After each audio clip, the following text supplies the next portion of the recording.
Kano, ano ang hinahanap mo? Bakit?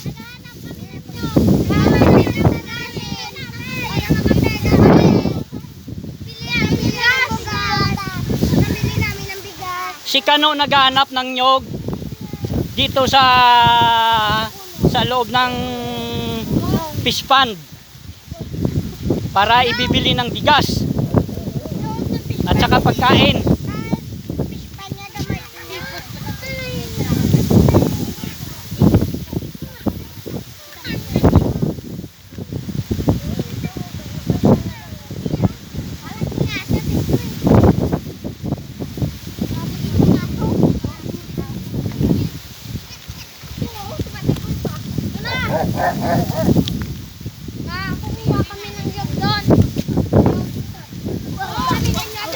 Ito ang haba ng talahib. Pambili namin ng bigas. O, damo ta.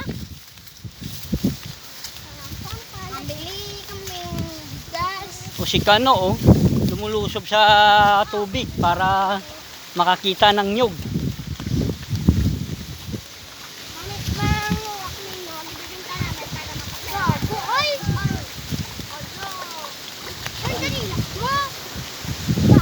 Fish pond.